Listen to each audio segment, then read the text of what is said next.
বুঝতেও ভালো লাগে, মানতেও কি ভালো লাগে।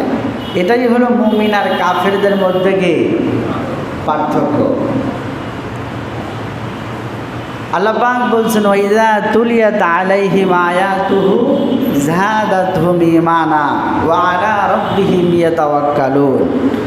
যখন ঈমানদারদের সামনে কোরআন তেলাওয়াত করা হয়, ওয়াইযা তুলিয়াত আলাইহিম আয়াতুহু, আমার আয়াত যখন তাদের সামনে তেলাওয়াত করা হয়, যাদাতহুম ঈমানা, ঈমানদারদের ঈমান আরও কি হয়, বেড়ে যায়।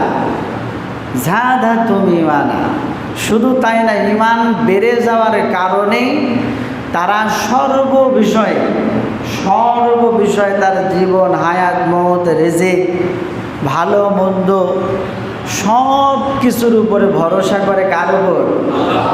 ওয়া আলা রাব্বিহিম ইয়াতাওয়াক্কালুন। সব কিছুতে তারা ভরসা করে একমাত্র আল্লাহর উপরে। কি আমরা কি আল্লাহর উপর ভরসা করতে পারি না? সর্ববিষয়ে সবসময় ভরসা করব কার উপরে? আল্লাহর উপরে। প্রিয় হাজিরিন, তো কোরআনুল কারীম কি বলছে আসুন আমরা একটু শুনি। আল্লাহ পাক বলছেন, ইয়া আইয়ুহান নাসু কুলু মিম্মা ফিল আরদি হালালান তাইয়্যিবা। আল্লাহ পাক বলে, ইয়া আইয়ুহান নাস, হে মানব মণ্ডলী, সমস্ত মানুষদেরকে আল্লাহ পাক এখানে ডাক দিয়েছেন, শুধু ঈমানদারদের না। আল্লাহ পাক বলেন, ইয়া আইয়ুহান নাস, হে ঈমানদারেরা, কুলু মিম্মা ফিল আরদি হালালান তাইয়্যিবা। কুলু মানে তোমরা খাও, মিম্মা ফিল আরদি, জমিনে যা আছে, যে রিজিক আছে তোমাদের, হালালান হালাল বস্তু, তাইয়্যিবা এবং পবিত্র বস্তু। তোমরা জমিনে যত খাদ্য আছে, জমিনে খাদ্য কিন্তু খাওয়ার জিনিস অনেক কিছুই আছে না? এই সব খাদ্য কি খাওয়া যাবে? যাবে না। যেমন মদ, ফেন্সিডিল, গাঁজা, ইয়াবা, মামা, আঠা, কতটা বাঙালি খায়। এই সব কিছু তো এক প্রকার খাদ্যই নাকি? কিন্তু এইগুলো কি খাওয়া বৈধ আছে? বৈধ নেই, হারাম। মৃত কোনো প্রাণীর গোশত খাওয়া হারাম, হারাম না? কুকুরের গোশত খাওয়া কি হারাম? শুকুরের গোশত খাওয়া হারাম। এরপরে নখ দিয়ে, দাঁত দিয়ে শিকার করে এইরকম প্রাণীর গোশত খাওয়া আল্লাহ তাআলা স্থায়ীভাবে হারাম করে দিয়েছেন। ইন্নামা হাররামা আলাইকুমুল মাইতাতা ওয়াদ-দামা ওয়া লাহমাল খিনজিরি ওয়া মা উহিল্লা বিহি লিগাইরিল্লাহ। আল্লাহ পাক বলেছেন, নিশ্চয় আমি তোমাদের জন্য হারাম করে দিয়েছি, হাররামা আলাইকুমুল মাইতাতা, তোমাদের জন্য মৃত প্রাণী খাওয়া হারাম করে দিয়েছি, ওয়াদ-দামা এবং রক্ত, ওয়া লাহমাল খিনজিরি এবং শূকরের মাংস খাওয়া তোমাদের জন্য হারাম করে দিয়েছে, ওয়া মা উহিল্লা বিহি লিগাইরিল্লাহ, এবং আল্লাহর নাম ব্যতীত যে পশু জবাই করা হয়েছে ওই পশুর গোশত খাওয়া তোমাদের জন্য হারাম। এটা স্থায়ীভাবে আল্লাহ তাআলা হারাম করে দিয়েছেন। কোনো কারণে কোনো সময় এইগুলোর লঙ্ঘন করা বৈধ আছে। কীরকম? যেমন মৃত প্রাণী কিছু সময় খাওয়া বৈধ। বলতে পারেন মৃত প্রাণী আবার খাওয়া যায়? সে কোন সময়? যদি আপনার জীবন মরণাপন্ন এমন একটা জায়গায় আপনি আছেন, আপনার সামনে এখন ওই মৃত প্রাণীর গোশত ছাড়া জীবন বাঁচানোর মতন আর কিছুই নেই, তখন ততটুক পরিমাণ আপনার জন্য খাওয়া বৈধ হবে যতটুকু খাইলে আপনার জীবন বেঁচে যাবে, পেট ভরে না। যতটুকু খাইলে আপনি সুস্থ থাকতে পারবেন, বেঁচে থাকতে পারবেন, ততটুকু পরিমাণ খাওয়া আল্লাহ তাআলা বৈধ করেছেন। কিন্তু উপার্জন সংক্রান্ত যত হারাম আছে, এগুলো কোনো দোহাই দিয়ে আপনি হালাল করতে পারবেন না। তো আল্লাহ পাক বলছেন মিম্মা ফিল আরদি হালালান তাইয়্যিবা, যত হালাল বস্তু আছে আল্লাহ পাক যেটা হারাম করেছেন সেগুলো খাওয়া যাবে না। হারাম ব্যতীত যত হালাল বস্তু আছে তাইয়্যিবা পবিত্র বস্তু। কিছু হালাল বস্তু আছে যেই হালাল বস্তুর মধ্যে যদি কোনো অপবিত্র বস্তু ঢুকে যায় সেটা কি খাওয়া যায়? সেটা খাওয়া যাবে না। মনে করেন আপনার এমন খাদ্য একটা পায়াসটা দিয়ে রাখছেন, তার ভিতরে ইঁদুর পড়ে গেছে, ইঁদুর একটু নাড়াচাড়া করে দিয়েছে, তা আমরা কি সেটা খাওয়া যাবে? নোংরা খবিস খাদ্য যেটা আল্লাহ তাআলা সেটা হারাম করেছেন বান্দার জন্য, মানুষের দেহের জন্য, শরীরের জন্য যেটা ক্ষতিকারক। আল্লাহ পাক বলছেন কোরআনের একটা আয়াতের মধ্যে যে মানুষের জন্য ক্ষতিকারক সমস্ত বস্তুই আমি কি করে দিয়েছি? হারাম করে দিয়েছি। এই আয়াতের মাধ্যমে আল্লাহ তাআলা স্পষ্ট করেছেন যে নোংরা খবিস খাদ্য খাওয়া মানুষের জন্য কি হারাম। বিড়ি মনে হয় পবিত্র জিনিস নাকি? বিড়ি সিগারেট পবিত্র জিনিস না? পবিত্র বস্তু না, এটা কি? আল্লাহ পাক বলছে তাইয়্যিবা, পবিত্র বস্তু খাবে, অপবিত্র বস্তু খাওয়া যাবে না, খাওয়া নিষেধ। এই জন্য পৃথিবীর জমিনে যত খাদ্য আমাদের জন্য আল্লাহ পাক হালাল করেছেন, হালাল বস্তু খেতে হবে, হারাম খাদ্য খাওয়া যাবে না। হালাল খাদ্য আপনার ইবাদত কবুল হওয়ার একটা বড় শর্ত। ইবাদত করার আগে আপনার শরীরটা পবিত্র করতে হবে। আল্লাহ রাব্বুল আলামিন বলেছেন ইয়া আইয়ুহার রাসূলু কুলু মিনাত তাইয়্যিবাতি ওয়া'মালু সালিহান ইন্নী বিমা তা'মালুনা আলীম। আল্লাহ পাক বলেন ইয়া আইয়ুহার রাসূলু, হে রাসূলগণ, কুলু মিনাত তাইয়্যিবাত, তোমরা হালাল বস্তু ভক্ষণ করো, হালাল খাদ্য খাও, ওয়া'মালু সালিহান, এরপরে তোমরা নেক আমল করো। তাহলে নেক আমল আগে করতে বলেছে না হালাল খাদ্য আগে খেতে বলছে? তাহলে কোরআনের নির্দেশ আগে যেটা সেটা আগে মানবেন না? আল্লাহ পাক বলছে আগে হালাল খাদ্য খাও, ওয়া'মালু সালিহা, তারপরে আল্লাহ পাক বলছে নেক আমল করো। তাহলে আমার শরীরটা যদি আমি হারাম খাদ্য খেয়ে খেয়ে শরীরের রক্তকণিকা যদি হারাম বানায় ফেলে দিই, আর সেই হারাম শরীরটাকে নিয়ে আসে আল্লাহর সামনে দাঁড়িয়ে আমি যখন দাঁড়াই, তখন আল্লাহ পাকের রাগ হয় না?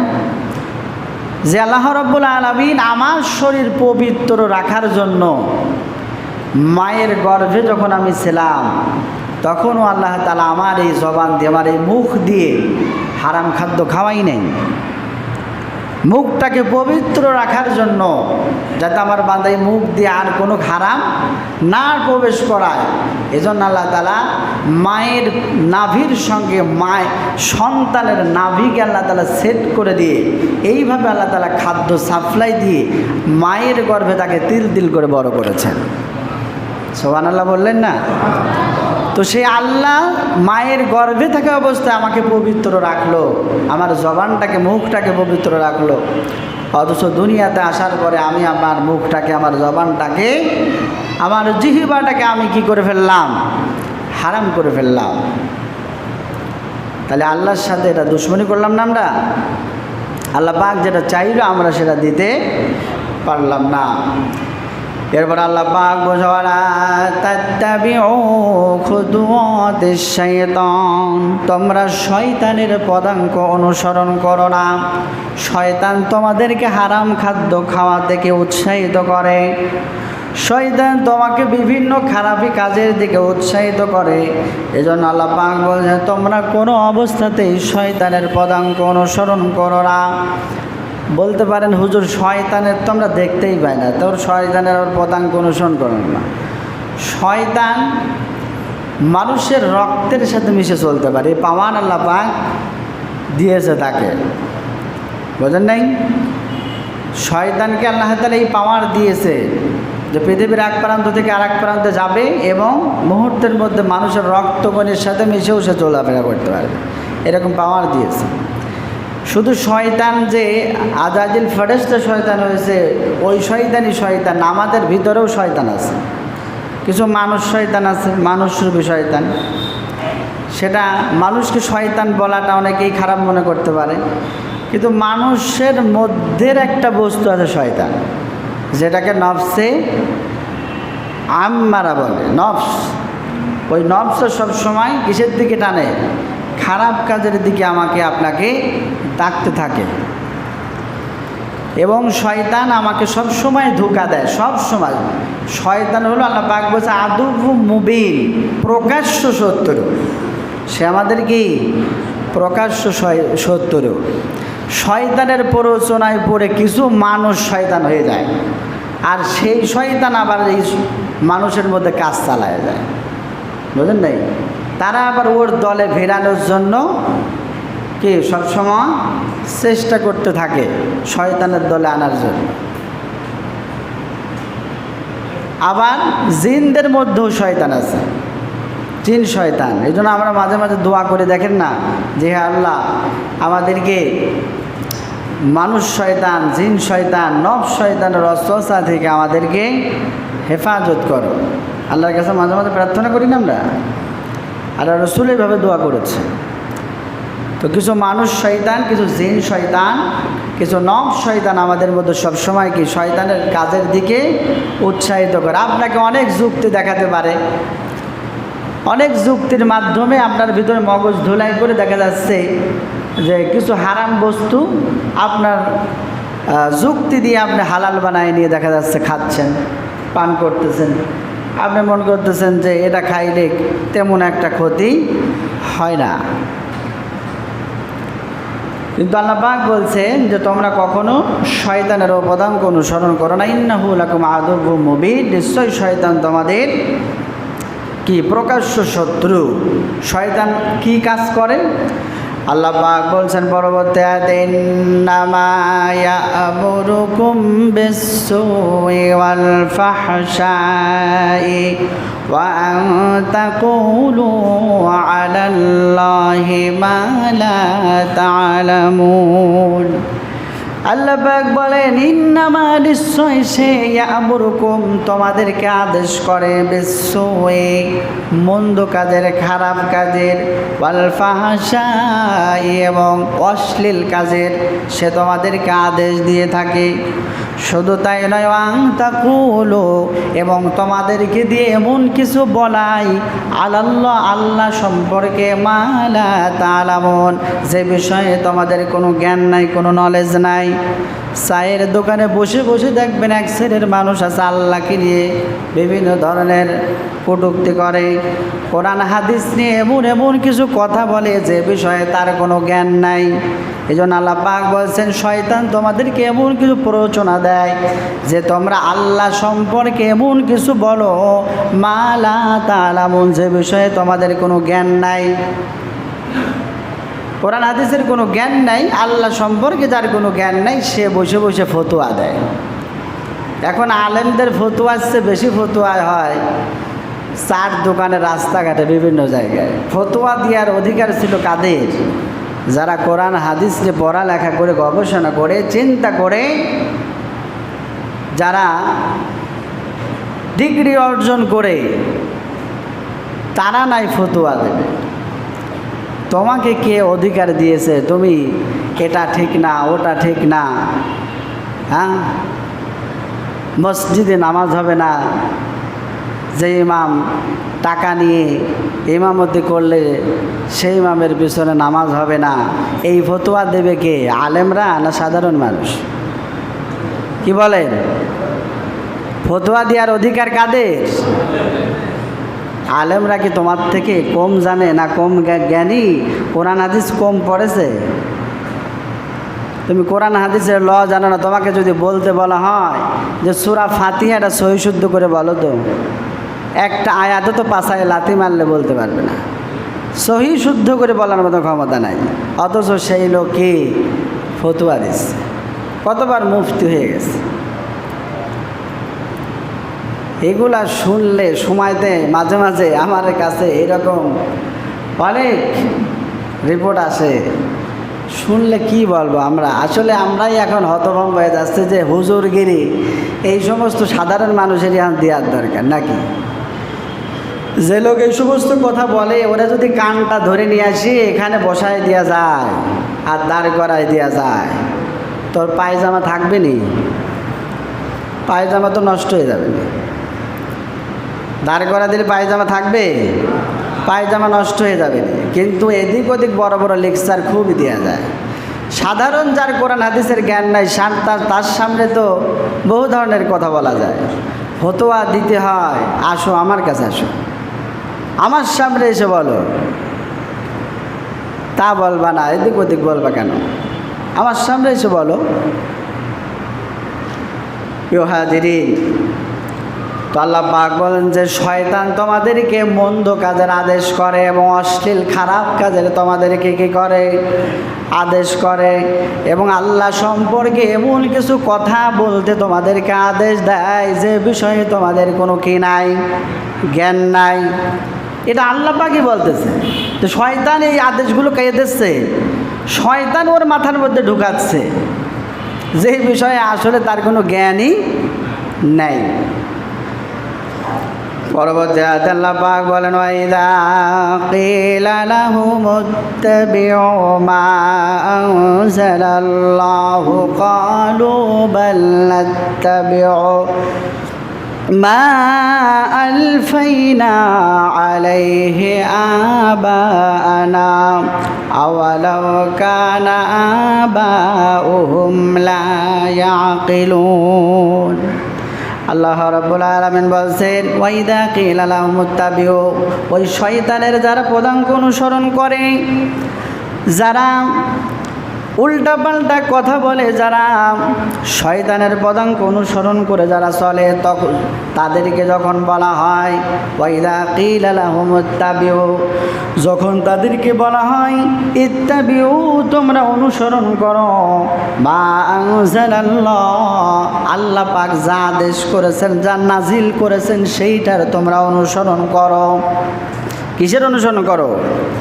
আল্লাহ পাক যা নাজিল করেছেন তার অনুসরণ করো। আল্লাহ পাক কী নাজিল করেছেন? তার মানে এখানে বোঝাচ্ছে কোরআন। আল্লাহ পাক যেটা নাজিল করেছেন সেইটার অনুসরণ করো। তখন তারা কি বলে জানেন? তখন তারা বলে ক্বালু বাল নাত্তাবিউ মা আলফাইনা আবানা, না আমরা তো অনুসরণ করব না তার, আমরা অনুসরণ করব তাদের, আমাদের পূর্বপুরুষ বাপ দাদারা যা করেছে আমরা তার অনুসরণ করব। জোরে বলেন না নাউজুবিল্লাহ। যদিও ওই বাপদাদারের অনুসরণ কোরআন হাদিসের সম্পূর্ণ বাইরে, বাপদাদারা যা করেছে উল্টাপাল্টা কাজ করে গেছে। আল্লাহ পাক বলছে নাওয়ালাউ কানা আবাহুম, যদিও তাদের পূর্বপুরুষরা কি ছিল, আওয়ালাউ কানা আবাহুম লা ইয়াকিলুন, যদিও তাদের কোনো জ্ঞান ছিল না, তারা বুঝদার ছিল না, তারা বুঝতো না কোনো কিছু, সাইয়া কোনো কিছু তারা বুঝতো না, ওয়ালা ইয়াহতাদুন, এবং তারা সঠিক সুপথ প্রাপ্ত তারা ছিল না। বাপদাদারা সঠিক পথেও ছিল না, সুপথ প্রাপ্তও ছিল না। তারপরে ওরা কি তারই কী করবে? তারা বলবে যে না আমার বাপদাদারা যেটা করেছে সেটাই ঠিক। এক সাইডের মানুষ আমাদের সমাজে আছে, অনেক আমলধারী মানুষও আছে। যদি কোরআনের কথাগুলো স্পষ্ট বলা হয়, সই হাদিস দিয়ে বোঝানো হয়, তারা বলে যে আমার বাপ দাদারা করে আসছে, বাপ দাদাদের দোহাই দেয়। যদিও বাপ দাদারা আল্লাহ পাক বলছে তাদের বাপ দাদারা কী ছিল? সুপথপ্রাপ্ত ছিল না, সৎ পথে তারা ছিল না, এবং লা ইয়াকিলুন, তারা বুঝতেও না, কিছু না বুঝে শুনে উল্টাপাল্টা কাজ করেছে। কিন্তু সেই বাপ দাদাদের অনুকরণ আমরা এখনও করে যাচ্ছি। অনেক কাজ আমাদের সমাজে হয় যেগুলো করেছে আসলে কোরআন হাদিসের কোনো দলিল নাই, দলিল আছে কৃষির বাপ দাদাদের। যেমন মুশরিকদেরকে যদি আপনি বলেন মূর্তি পূজা করো, কেন মূর্তি পূজা করো, তারা শেষ পর্যন্ত যুক্তি দেয়, যখন কোনো দলিলই আর হয় না, শেষ দলিল হলো আমাদের বাপ দাদারা পূর্বপুরুষরা করে আসতেছে, আমরা সেটাই করি। এটা কোনো যুক্তি হলো? আমার বাবা যদি উল্টাপাল্টা কাজ করে তা আমিও উল্টাপাল্টা কাজ করব, এটা কি কোনো জ্ঞানী মানুষের কথা? কোনো জ্ঞানী মানুষের কথা হতে পারে না। আল্লাহ পাক বলছেন, আল্লাহ পাক যেটা নাজিল করেছেন কোরআন এবং রসুলের সুন্নাহ, সেইটা আমাদেরকে কি করতে হবে? অ্যাকসেপ্ট করতে হবে, সেটা আমাকে আঁকড়ে ধরতে হবে। যদি সেইটা আমরা করতে পারি তাহলে আমরা কি সুপথ প্রাপ্ত হব, সঠিক পথে তখন আমরা চলতে পারবো। এই জন্য বাপ দাদাদের দোহাই দেয়া যাবে না এবং উল্টাপাল্টা কথাও বলা যাবে না। মানুষ মারা গেলে খানা করে, মানুষ খাওয়ানো তো ভালো কাজ। আল্লাহ রসুল বলছেন তো আইমত তো আমা অত করে ও সালাম। মানুষ খাওয়ানো কি আল্লাহর কাছে পছন্দনীয় কাজ, মেহমানদারি করা। আবার একে অপরকে সালাম দেয়, এটাও আল্লাহর কাছে প্রিয় কাজ। কিন্তু মানুষকে খাওয়ানো অবশ্যই সুন্নাত, কিন্তু সেটা হতে হবে কি আল্লাহ রসুলের দেখানো পথ অনুসরণ করার মাধ্যমে। যে কাজ, যে সিস্টেম আল্লাহ রসুল করে নাই সেই সিস্টেম বানানোটাই হলো কি অপরাধ। যেমন আমরা করি 40, যেমন আমরা করি 7 দিনা, তাই না? মানুষ মারা যায় সময় পায় নাই, 3 দিন কমপক্ষে শোক পালনের কথা বলা হয়েছে হাদিসে। মানুষ মারা গেছে তার পরের দিনে একেবারে রান্না বান্না করে আনন্দ ফুর্তি করে খায়াটা ধুয়ে পাইলে সব পরিষ্কার করে ফেললাম। এই যে এই নিয়মগুলো বানানো এটা অপরাধ, মানুষ খাওয়ানো অপরাধ না। কথা বুঝেছেন? মানুষ খাওয়ানো কি অপরাধ না, বরং মানুষ খাওয়ালে, মেহমানদারি করলে আল্লাহ খুশি হয়। এটা নবী রসুলদের একটা বড় সুন্নাত। আরবের মানুষরা মানুষ খাওয়াতে সব থেকে বেশি পছন্দ করে, মেহমানদারিতে তারা খুব মজা পায় এবং মেহমানদারি করলে আল্লাহ খুশি হয়।